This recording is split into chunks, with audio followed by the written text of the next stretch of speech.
स्वागत है आपका अपने चैनल टॉप हिंदी क्लासेस में। आज के इस वीडियो में हम लोग हिंदी का प्रैक्टिस सेट करने वाले हैं जो आने वाली विभिन्न परीक्षाओं के लिए महत्वपूर्ण है। आप लोग वीडियो को शुरू से अंत तक देखें और चैनल पर नए हो तो प्लीज़ चैनल को सब्सक्राइब कर लें। देखते हैं क्वेश्चन नंबर 1। वर्णमाला किसे कहते हैं? तो इसका right answer option number D हो जाएगा। व्यवस्थित वर्ण समूह को वर्णमाला कहते हैं और हिंदी वर्णमाला में कुल 52 वर्ण होते हैं। कितने वर्ण होते हैं?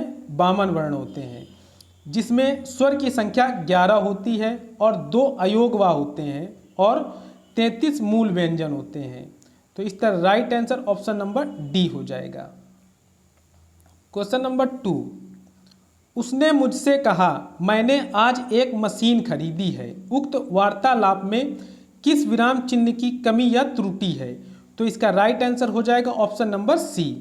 इस वाक्य में अल्प विराम का प्रयोग होगा। किसी व्यक्ति की उक्ति या कथन के पहले सदैव अल्प विराम का प्रयोग किया जाता है।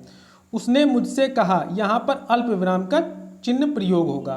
तो इस तरह right answer option number C हो जाएगा। Question number 3। निम्नलिखित में से शुद्ध शब्द कौन सा है? तो इसका right answer option number B हो जाएगा। अंतर्गत शुद्ध शब्द है। अंतर्गत शुद्ध शब्द है। तो इस तरह right answer option number B हो जाएगा। Question number 4। व्यक्ति, वस्तु या स्थान के नाम को क्या कहते हैं? तो इसका right answer option number A हो जाएगा। किसी व्यक्ति, वस्तु या स्थान के नाम को संज्ञा कहते हैं, जबकि संज्ञा के स्थान पर प्रयुक्त होने वाले शब्द सर्वनाम कहलाते हैं। और जिन शब्दों से काम का करना या होना पाया जाता है उसे क्रिया कहते हैं। उसे क्या कहते हैं? क्रिया कहते हैं। और संज्ञा या सर्वनाम की विशेषता बतलाने वाले शब्द को विशेषण कहते हैं। तो इस तरह right answer option number A हो जाएगा। Question number 5। निम्न में से किस वाक्य में सर्वनाम का प्रयोग हुआ है? ऑप्शन नंबर ए, आज बरसात होगी। ऑप्शन नंबर बी, मैं कल दिल्ली जा रहा हूँ। ऑप्शन नंबर सी, घर का काम कर लो। और ऑप्शन नंबर डी, सीमा और रीमा बहनें हैं। तो इसका राइट आंसर हो जाएगा ऑप्शन नंबर बी, मैं कल दिल्ली जा रहा हूँ। इस वाक्य में सर्वनाम का प्रयोग हुआ है। यहाँ मैं सर्वनाम है, यहाँ पर मैं सर्वनाम है। जो शब्द संज्ञा के स्थान पर प्रयुक्त होते हैं उसे सर्वनाम कहते हैं। और हिंदी में सर्वनाम के 6 भेद हैं। पहला पुरुषवाचक, दूसरा निजवाचक, तीसरा निश्चयवाचक और चौथा अनिश्चयवाचक और पांचवा संबंधवाचक और छठा प्रश्नवाचक। तो इस तरह right answer option number B हो जाएगा। Question number 6। एक रोटी और दो वाक्य में और है। तो इसका राइट आंसर हो जाएगा ऑप्शन नंबर बी। एक रोटी और दो वाक्य में और विशेषण है। यहाँ पर और अनिश्चित संख्यावाचक विशेषण है। संज्ञा और सर्वनाम शब्दों की निश्चित संख्या न बताने वाले विशेषण शब्दों को अनिश्चय संख्यावाचक विशेषण कहते हैं। तो इस तरह right answer option number B हो जाएगा। Question number 7। तुम्हारा आना खुशी की बात है, वाक्य में आना है। तो इसका right answer option number A हो जाएगा। तुम्हारा आना खुशी की बात है, वाक्य में आना क्रिया है। जिस शब्द में किसी कार्य का होना या करना समझा जाए उसे क्रिया कहते हैं, जैसे खाना, जाना, रोना, सोना आदि। तो इस तरह right answer option number A हो जाएगा। Question number 8। निम्न में अवयव है। Option number A Bharat, option number B Shyam, option number C आह, ऑप्शन नंबर डी दक्षिण। तो इसका राइट आंसर हो जाएगा ऑप्शन नंबर सी। आह अवयव है। ऐसे शब्द जिनमें लिंग, वचन, पुरुष, कारक आदि के कारण कोई विकार नहीं होता है उसे अवयव कहते हैं। तो इस तरह right answer option number C हो जाएगा। Question number 9। निम्नलिखित में पुल्लिंग शब्द नहीं है। तो इसका right answer option number C हो जाएगा। नकल पुल्लिंग शब्द नहीं है, यह स्त्रीलिंग शब्द है। और इसका वाक्य प्रयोग देखें तो जैसे उसने तुम्हारी नकल की, तो यह स्त्रीलिंग शब्द है। और रत्न, मोती, बचपन ये सभी पुल्लिंग शब्द हैं। तो इस तरह right answer option number A हो जाएगा। क्वेश्चन नंबर 10, क्रियापरक व्याकरणिक कोटि चिन्हित कीजिए। तो इसका राइट आंसर हो जाएगा ऑप्शन नंबर ए, कारक। क्रियापरक व्याकरणिक कोटि कारक है। व्याकरण की वह कोटि जिसमें क्रिया निहित हो उसे कारक कहते हैं। तो इसका right answer option number A हो जाएगा। और कारकों की संख्या कितनी है? तो 8 है। हिंदी में कारक की संख्या 8 है। तो इस तरह right answer option number A हो जाएगा। नेक्स्ट क्वेश्चन, एक युग्म अशुद्ध है। अनुराग और विराग, अंत और आदि, अस्त और निरस्त, और ऑप्शन नंबर डी अमावस्या और पूर्णिमा। तो इसका राइट आंसर हो जाएगा ऑप्शन नंबर सी, अस्त और निरस्त अशुद्ध युग्म है। इसका सही युग्म अस्त का उदय होगा। और ये सभी इसके विलोम शब्द हैं। अनुराग का विराग हो जाएगा, अंत का आदि हो जाएगा, और अमावस्या का पूर्णिमा हो जाएगा। तो इस तरह right answer option number C हो जाएगा। नेक्स्ट क्वेश्चन, निम्न शब्दों में से विदेशी शब्द को पहचानिए। तो इसका right answer option number C हो जाएगा, अलमारी। अलमारी विदेशी शब्द है। और निद्रा यह तत्सम शब्द है। इसका तद्भव नींद हो जाएगा, तद्भव नींद हो जाएगा। और अचरज यह तद्भव शब्द है। इसका तत्सम आश्चर्य हो जाएगा, आश्चर्य हो जाएगा। और चबूतरा यह तद्भव है। इसका तत्सम चतवाल हो जाएगा, चतवाल। तो इस तरह right answer option number C हो जाएगा। नेक्स्ट क्वेश्चन, लोगों ने उसे मार मार कर अधमरा किया। रेखांकित शब्द क्या है? इसका रेखांकित शब्द ये है, अधमरा। तो इसका right answer option number B हो जाएगा, उपसर्ग है। रेखांकित शब्द उपसर्ग है। जो शब्दांश शब्दों के आदि या प्रारंभ में जुड़कर उनके अर्थ में विशेषता लाते हैं वे उपसर्ग कहलाते हैं।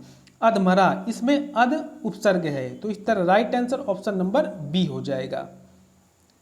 नेक्स्ट क्वेश्चन, सहचर का विलोम शब्द है। तो इसका right answer option number D हो जाएगा। सहचर का विलोम अलगाव होता है। और असहयोग का विलोम सहयोग हो जाएगा। और वैमनस्य का विलोम सौमनस्य हो जाएगा। तो इस तरह right answer option number D हो जाएगा। नेक्स्ट क्वेश्चन, हवा के लिए पर्यायवाची शब्द है। तो इसका right answer option number A हो जाएगा।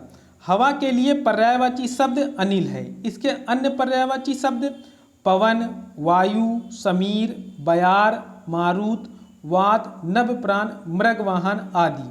तो इस तरह right answer option number A हो जाएगा। हवा के लिए पर्यायवाची शब्द अनिल है। नेक्स्ट क्वेश्चन, निम्न में कौन सा शब्द अनेकार्थी है? तो इसका right answer option number A हो जाएगा। अर्थ शब्द अनेकार्थी है। इसके अन्य अर्थ धन, अभिप्राय, मतलब, करना, इंद्रिय विषयक। तो इस तरह right answer option number A हो जाएगा। नेक्स्ट क्वेश्चन, पुरुष और स्त्री का जोड़ा कहलाता है। तो इसका right answer option number C हो जाएगा। पुरुष और स्त्री का जोड़ा युगल कहलाता है। जबकि पति पत्नी का जोड़ा दंपत्ति कहलाता है। पति पत्नी का जोड़ा दंपत्ति कहलाता है। तो इस तरह right answer option number C हो जाएगा। नेक्स्ट क्वेश्चन, महल के भीतरी भाग को किस शब्द में जानते हैं? तो इसका right answer option number C हो जाएगा। महल के भीतरी भाग को अंतापुर के नाम से जाना जाता है। जबकि घर का मुख्य भाग गर्भगृह कहलाता है। घर का मुख्य भाग गर्भगृह कहलाता है। और रनिवास किसे कहते हैं? तो महल का वह भाग जहां रानियां निवास करती हैं उसे रनिवास कहते हैं। तो इस तरह right answer option number C हो जाएगा, अंतापुर। नेक्स्ट क्वेश्चन, दो निकटवर्ती वर्णों के परस्पर मेल से जो परिवर्तन होता है उसे क्या कहते हैं? ऑप्शन नंबर ए समास, ऑप्शन नंबर बी संधि, ऑप्शन नंबर सी कारक, और ऑप्शन नंबर डी उपसर्ग। तो इसका राइट आंसर हो जाएगा ऑप्शन नंबर बी संधि। दो निकटवर्ती वर्णों के परस्पर मेल से जो परिवर्तन होता है उसे संधि कहते हैं। और संधि 3 प्रकार की होती है। कितने प्रकार की? 3 प्रकार की। पहली स्वर संधि, दूसरी व्यंजन संधि, और तीसरी विसर्ग संधि। तो इस तरह right answer option number B हो जाएगा। नेक्स्ट क्वेश्चन, आजन्म शब्द में समास है। तो इसका right answer option number A हो जाएगा। आजन्म शब्द में अव्ययी भाव समास है। जिस समास का पहला पद अव्यव तथा प्रधान हो उसे अव्ययी भाव समास कहते हैं और इसका समास विग्रह आजन्म का जन्म से लेकर, समास विग्रह जन्म से लेकर। तो इस तरह right answer option number A हो जाएगा, ऑप्शन नंबर ए हो जाएगा। नेक्स्ट क्वेश्चन, अर्थ के आधार पर वाक्यों के भेद बताइए। अर्थ के आधार पर वाक्यों के 8 भेद हैं, तो इसका right answer option number D हो जाएगा। अर्थ के आधार पर वाक्य के 8 भेद हैं। पहला विधानवाचक वाक्य, दूसरा निषेधवाचक वाक्य, तीसरा आज्ञावाचक वाक्य और चौथा प्रश्नवाचक वाक्य और पांचवा इच्छावाचक वाक्य, छठा संदेहवाचक वाक्य और सातवां विस्मयवाचक वाक्य और आठवां संकेतवाचक वाक्य। तो इस तरह right answer option number D हो जाएगा। नेक्स्ट क्वेश्चन, किस भाव की परिपक्व अवस्था को रस कहा जाता है? तो इसका राइट आंसर ऑप्शन नंबर